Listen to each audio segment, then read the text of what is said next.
Kita bilang ini Rp1.000, ya kan? Tapi makin lama di dalam isi riba, Rp1.000 yang dulu bisa dipakai untuk membeli 50 kg emas pada tahun 46, ketika pertama kali diberikan rupiah, hari ini diberikan tukang parkir pun tidak mau. Maka mereka ganti gambarnya dengan Soekarno-Hatta, nolnya ditambah 2, menjadi 100.000. Yang 99.000 dari mana? Ya kan? 99.000 dari mana? Dan kalau ini kita belah 2, dibelah 4, mau saya kasih 4 mahasiswa. Kemana samannya tadi itu nilainya?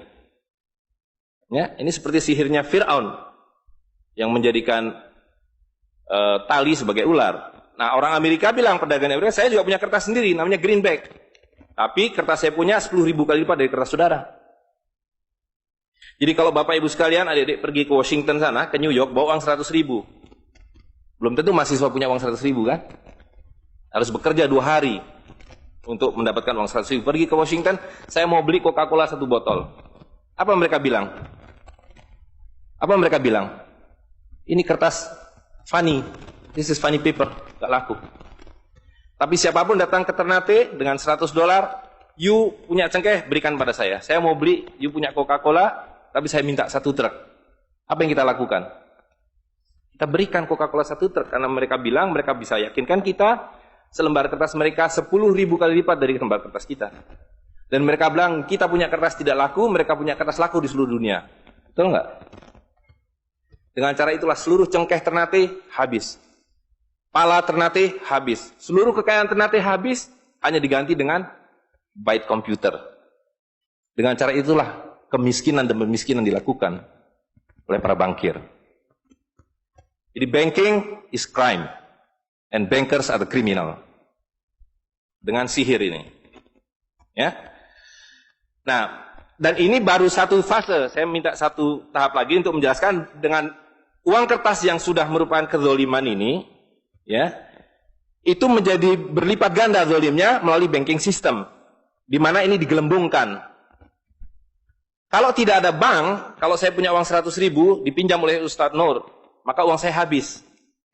Saya akan memiliki kembali kalau dikembalikan. Tapi dengan banking system, kalau uang ini saya hutangkan, dia beranak pinak. 20 kali lipat. Uang 100 miliar, kalau ditaruh di bank, maka bank detik itu mencatatkan dalam bukunya punya uang 100 miliar. Betul nggak? Dan itu dilegalisir oleh pemerintah. Bahwa you boleh mengakui itu sebagai milikmu. Dan bagi bank, uang titipan ini liability. Maka dia harus sewakan. Dia harus pinjamkan dengan bunga kepada orang yang mau beli rumah tidak bisa beli rumah, mau beli mobil tidak bisa beli mobil. Jangan khawatir, saya beri kredit. Tapi harus tahan 10% untuk cadangan. Ya kan? Dan semua orang dibikin miskin. Misi pokok bank adalah membuat semua orang miskin supaya tidak mampu membeli apapun kecuali berhutang melalui bank. Maka ketika 100 miliar ini diterima bank, maka dia bisa mengutar itu 20 kali dengan bunga katakanlah 10%.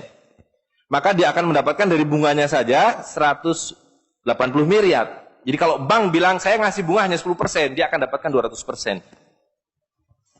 Dan dari pokoknya yang dia putar itu, maka dia akan dapatkan 20 kali 90 miliar. Coba lihat, maka terciptalah uang 1,9 triliun, hampir 2.000 triliun. Padahal uangnya berapa tadi? 200 miliar. Yang 1,8 triliun dari mana? Angin, sihir. Tidak ada. Itu sebabnya setiap bank dijaga oleh satpam. Supaya mengesankan bahwa di bank ada uang. Tidak ada uang di bank. Itu kenapa setiap pegawai bank pakai jas, pakai dasi. Supaya orang yakin bahwa uangnya dijaga dengan baik. Karena di situ tidak ada uang. Dan itu sepenuhnya pengelabuan. Jadi bank itu adalah arisan berantai. Kalau kita datang mengambil uang, tapi orang bisa bilang, tapi kalau saya ngambil uang di bank kok ada? Uang siapa yang diberikan? Uang Anda sudah nggak ada. Jadi orang percaya bahwa bank adalah tempat yang paling aman menyimpan uang. Bank adalah tempat paling tidak aman menyimpan uang. Belum Anda keluar dari pintu bank, uang Anda sudah nggak ada. Pembuktiannya gampang. Datang pada hari yang sama, minta saya mau ambil uang saya hari ini. Potong telinga saya kalau Anda dapat uang, kecuali 10% dari nasabah. Bisa dipahami? Ya. Uangnya tidak ada. Itu.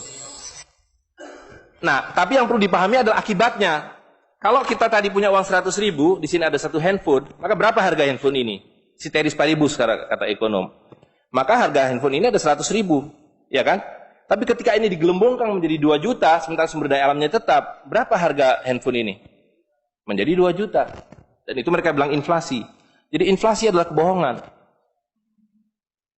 Lihat ya, dulu ketika Republik Indonesia didirikan, uang yang pertama dicetak adalah 1 sen, paling besar 100 rupiah, 600 rupiah. Uang 1000 pernah didesain tapi tidak dicetak karena terlalu besar. Karena dengan 1000 Anda sudah dapat beli emas setengah kilo. Pada waktu itu 1 gram emas hanya 2 rupiah. Dan mereka berjanji, jangan khawatir, setiap rupiah saya jamin dengan 1,5 gram emas. Sampai sekarang itu berlaku Undang-Undang tahun 46. Nah tapi lihat, karena uang kertas itu sihir, dicetak makin banyak, nilainya merosot. Bebeknya mah tetap, cengkehnya tetap, palanya tetap, tapi nilai uangnya yang merosot. Maka mulai tahun 52, ini pertama kali by the way, ini Bank Indonesia baru muncul tahun 52. Bank Sentral Republik Indonesia itu bukan Bank Indonesia, dulu namanya BNI 46. Tapi Belanda tidak mau. You mau merdeka, you mesti nurut saya. Hentikan BNI 46, ganti dengan bank saya, The Jeffers Bank, menjadi Bank Indonesia. Dan hentikan uang Republik Indonesia, ganti dengan uang saya, Guilders, yang kemudian berubah menjadi uang Bank Indonesia. Oke? Nah, begitu muncul tahun 52, rupiah sudah mulai tidak laku. Dibikinlah uang 1.000 rupiah. Ringkas cerita, tahun 57, uang 1.000 sudah mulai tidak laku. Dibuatlah 2.500 rupiah. Dibuatlah uang 5.000, pertama kali muncul 64, uang 10.000 rupiah. Pak Karno bilang kita sudah terlalu miskin. Maka uang 1.000 digunduli menjadi 1 rupiah yang disebut centering. Tapi tidak lama kemudian muncul lagi. Karena uang kertas adalah penipuan. Worthless. No value. Ringkas cerita, Pak Harto dibilang berhasil dalam pembangunan, dia bikin uang 50.000 rupiah. Dengan gambar Pak Harto dan kapal terbangnya. Tapi inilah ilusi yang lain. Inilah sihir yang lain. Semakin besar uang Anda bukan semakin kaya. Semakin uang besar Anda berarti semakin miskin. Bisa diikuti? Maka ketika terjadi krismon, rupiah makin tidak laku, harus dibikin uang 100.000. Dan sekarang uang 100.000 sudah mulai tidak laku. Ibu-ibu sudah komplain kalau pergi ke pasar dengan 100.000. Betul nggak, Bu? Sudah tidak bisa beli apa-apa ini. Maka mereka dua pilihannya. Pilihan pertama adalah mereka akan mencetak uang 200.000, 500.000. Tapi tidak mungkin. Komputer sudah nggak bisa menghitung. Kalkulator nggak bisa menghitung. Hang. Terlalu banyak nolnya. Pilihan kedua adalah digunduli nolnya. Redenominasi. Jadi redenominasi itu bukan untuk mengatasi inflasi, tapi untuk menutupi inflasi.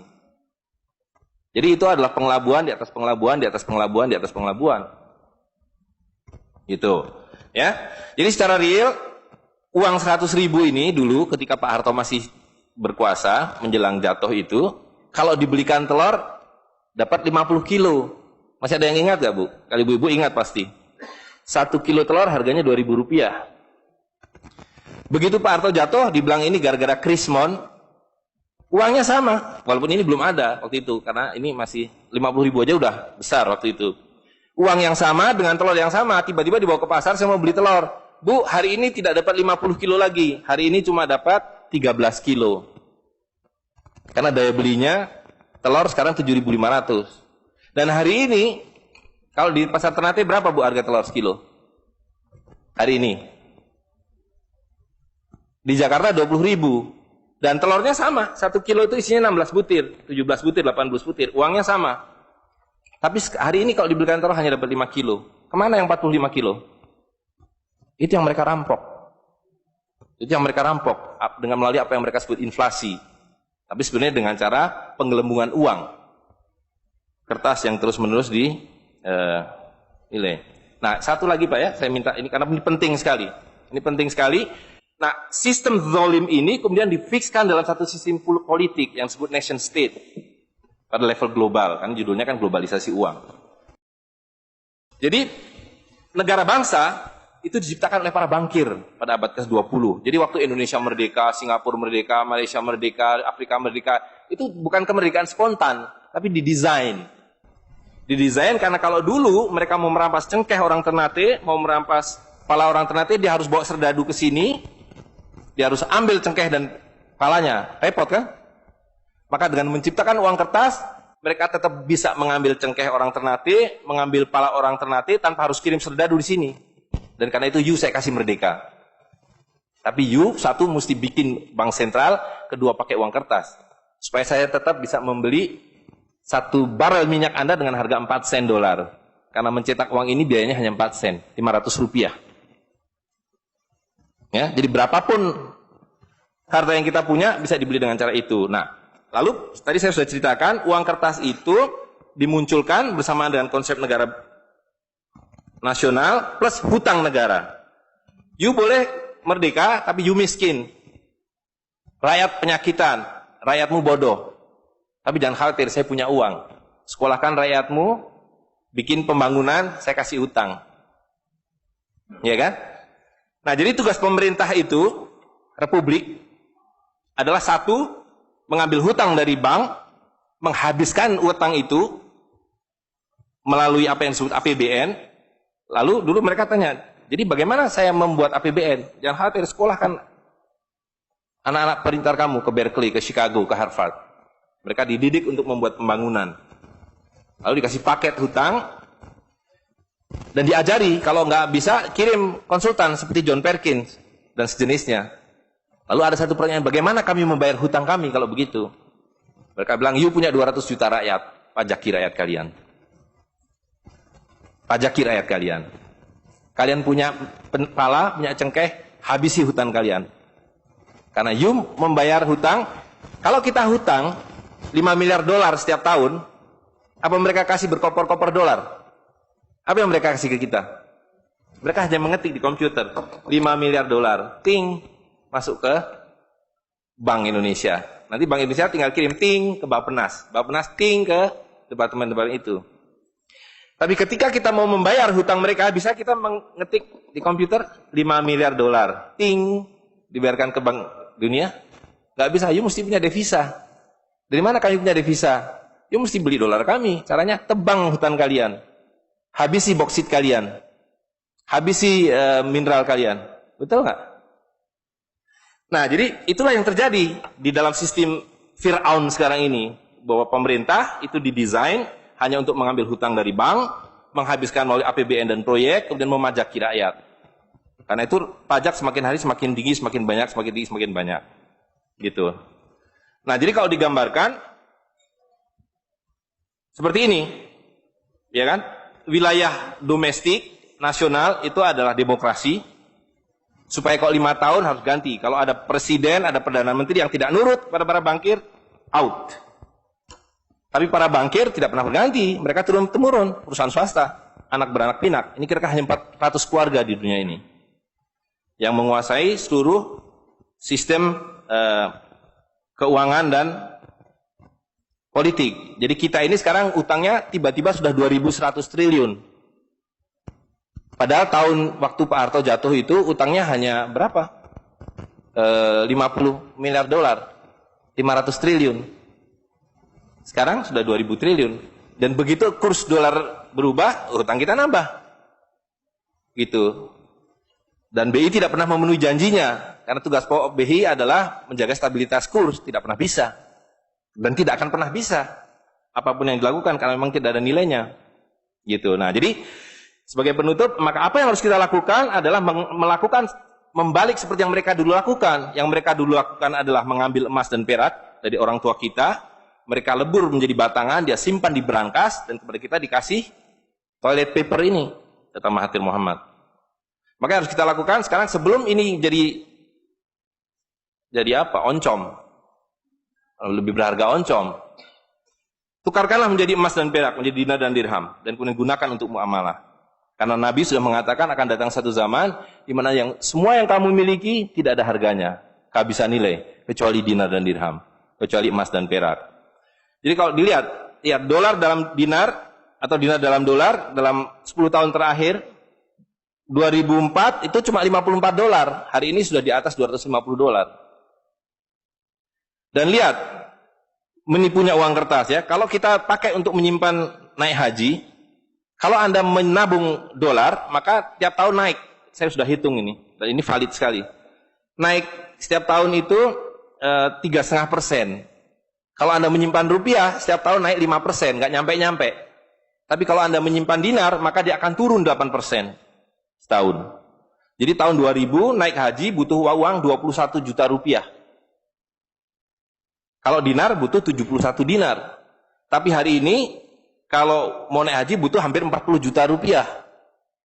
Dengan dinar cukup dengan 16 dinar. Jadi dulu kalau punya rupiah naik haji satu orang, sekarang sampai Dubai suruh pulang. Nggak cukup uangnya. Tapi dengan dinar dulu naik haji satu orang, sekarang bisa naik haji 4 orang. Dengan kata lain, kalau Bapak Ibu sekalian serahkan cengkeh Bapak Ibu sekalian dan menerima uang kertas, Anda 4 kali miskin. Detik itu juga dalam konteks ini. Maka serahkanlah cengkeh dan katakan, saya mau serahkan cengkeh, bayar kami dengan dinar. Bayar kami dengan dirham. Saya serahkan pala kami, bayar kami dengan emas dan perak. Saya tidak mau uang palsu ini, uang-uangan ini. Saya mau uang yang sebenarnya, uang dari Rasul SAW. Ya, gitu. Dan harga minyak ini palsu semua. Dibilang minyak naik, turun naik, tidak ada yang minyak naik. Kalau dengan dolar dia naik terus. Tapi dengan dinar dia flat. Sekali lagi, bahwa sumber daya alam itu terbatas. Maka alat tukar pun harus terbatas. Jadi ketika kita menggunakan kertas, ini digelembungkan. Tapi ketika Anda menggunakan emas dan perak, ini sama. Maka sekali dia punya alat tukar, nilai tukarnya dari zaman Rasulullah SAW seekor kambing, hari ini 1 dinar dapat seekor kambing. Zaman Nabi dapat seekor ayam 1 dirham, hari ini dapat seekor ayam. Tidak ada yang berubah.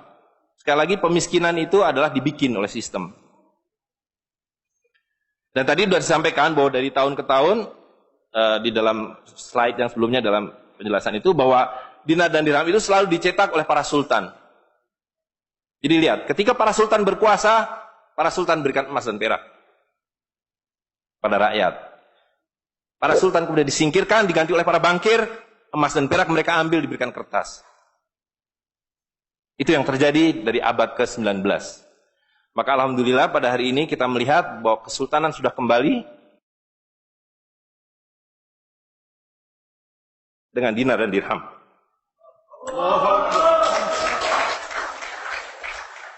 Dan ini adalah awal berakhirnya sistem riba. Ini adalah awal dari janji Allah SWT, yamhaqwahu riba wa yurbi sodakotan. Aku suburkan sedekah dan aku hancurkan riba. Kehancuran riba ditandai dengan seperti apa yang dikatakan Nabi, kehancuran mata uang kertas. Suka atau tidak suka, terima atau tidak terima, ini adalah awal kehancuran. Dan karena itu yang harus kita lakukan adalah supaya kita tidak ikut hancur di dalamnya, kita songsong kembalinya dinar dan dirham. Dan itu berarti kembalinya sultania.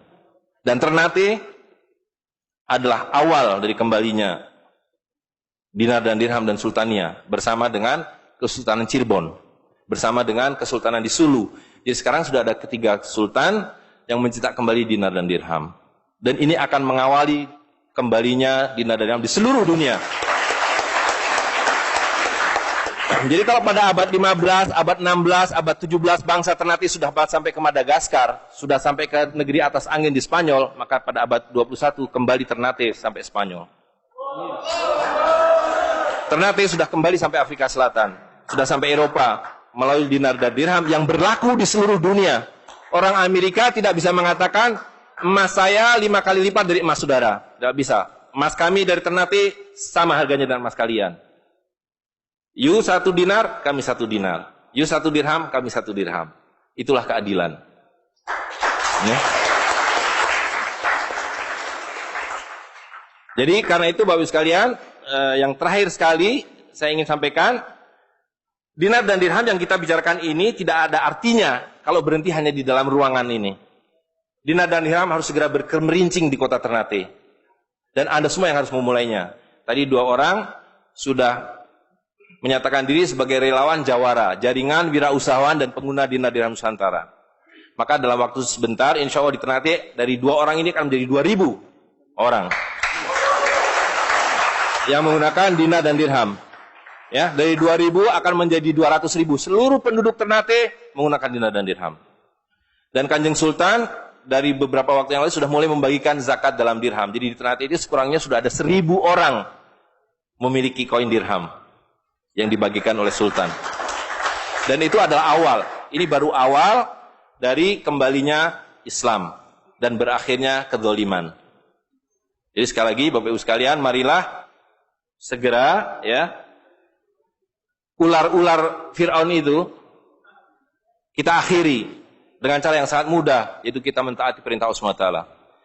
Allah SWT mengatakan wa halalul bai' wa harramar riba. Aku halalkan berdagang dan aku haramkan riba. Dan uang kertas adalah riba par excellence. Di dalam uang kertas ini ada 2 riba sekaligus. Ya, jadi saya kira itu saja. Saya mohon maaf mengambil waktu agak terlalu banyak, tapi ini penting karena supaya clear semuanya. Ya, karena ini baru pertama kali dibicarakan di Ternate. Demikian, assalamualaikum warahmatullahi wabarakatuh. Warahmatullahi wabarakatuh.